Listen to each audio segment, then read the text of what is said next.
The best advice that I ever got was to be like a cockroach. When our group partner, Justin Khan, first told us this during YCombinator, I felt discouraged. The idea that we should just aim to survive felt like such a low bar, especially given that we were surrounded by partners who had literally invented Gmail and who had secured multi-billion-dollar exits. Ostensibly, I felt that we were there because we had the potential to make a big impact. But in reality, we didn't really have the results to back it up. For context, at the time, we were one of the worst performing startups in the summer 15 batch. And sitting through each of those group office hours was excruciating. Imagine sitting in a circle with some of the best future startups in the world and having to share your progress every week or lack thereof. While our batchmates were building drone delivery systems for NASA, we had barely scraped together a working prototype for a remittance application powered by Bitcoin. And while they were posting 10% week-over-week growth, we were stagnant.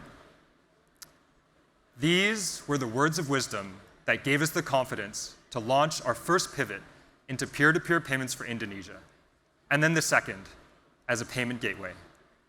These words have stayed with me throughout every major challenge that we faced, and they stay with me today as each new existential crisis rears its head. Now, what is the advantage of being a cockroach? These are the ground truths that I believe. First, startups implode more often than being taken out by the competition. Therefore, those that survive have the most opportunities to win the market. Second, few things are truly fatal for startups, except for running out of cash and giving up. And finally, focusing on survival drives pragmatic decisions, which often results in faster time to market and a focus on adapting to customer feedback. Let me tell you a few stories from our past where we've applied these principles. In 2015, we made the fateful decision to use a third-party transactional ledger to record all of the payments and payouts on our platform. What's even better was trusting a relatively new startup with, admittedly, great APIs, but no track record of delivering reliably or at scale. I think you all probably know where this is going. I was on a flight from San Francisco to Jakarta at the time of the incident, which essentially took down all payments processing for our merchants. When I landed, we were about 4 hours into the incident, and after rushing as quickly as I could through Jakarta traffic, I arrived at our house/office in South Jakarta. That's when we embarked on a 12-hour journey to rebuild the ledger from scratch before the next day so that our customers could operate normally. Battling through jet lag and the sense of impending doom that you can only get when most of your customers are on the phone threatening to churn, my team and I would take turns writing code and sleeping in 3-hour shifts. Meanwhile, in Singapore, our CEO and head of product were attending F1 at the time, meeting potential customers.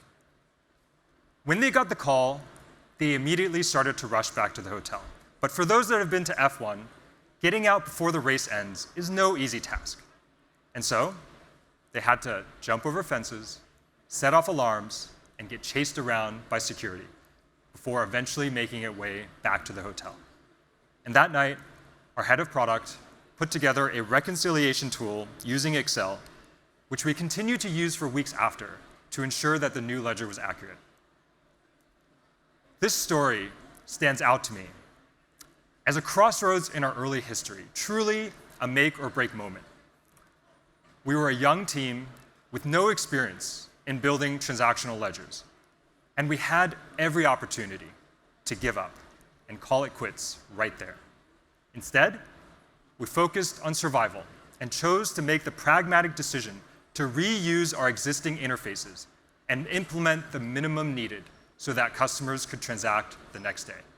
Then, every night after that, we'd continue to make improvements while our customers slept. And fast forward to today, we've continued to maintain and improve this system. And we've reached the point where, after recently trying to integrate with a treasury management solution, we were told that they simply could not handle our volumes.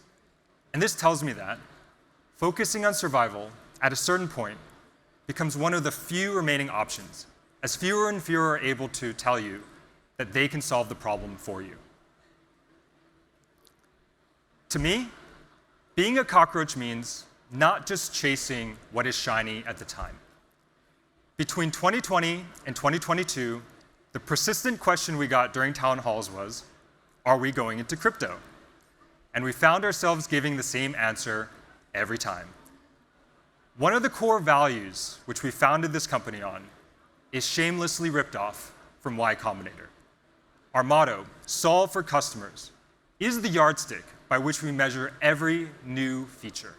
And none of our merchants at the time were telling us about their pains or dreams to be able to accept payments via crypto. And so, we continued to sound like broken records every month, endlessly repeating ourselves. We even lost some of our engineers to crypto companies who were willing to pay double market rates. And we're constantly being pressed by our investors on why our pitch decks do not contain the words blockchain or Web3. I believe that our conviction in focusing on the real pains that our customers have expressed to us has been vindicated. And although this sounds simple and easy to do, in practice, it made me feel extremely contrarian in those days. And many nights were concluded with the question of, what am I missing? I believe that this philosophy has not only allowed us to survive in a basic sense, but it has allowed us to grow, which is essentially what startups need to prove to survive. This philosophy has led us to deliver the very first API payout solution in Indonesia, by understanding that our merchants do not truly want to maintain an army of people to press bank tokens, to schedule and disperse funds. This philosophy has also led us to be the first in market to deliver a programmatic account management platform, which allows our merchants to easily split payments upon receipt after learning about how complex our merchants' company structures and use cases were. Now, with the benefit of 8 years of hindsight, I'm able to appreciate just how relevant and prescient the idea of being like a cockroach is to my journey. I no longer resist the idea, but rather embrace it in all the ways it allows us to thrive as a business. After all, cockroaches are one of the most successful species on this planet. When we achieved our unicorn status in 2020, there was only one image that flashed through my mind. Thank you for listening.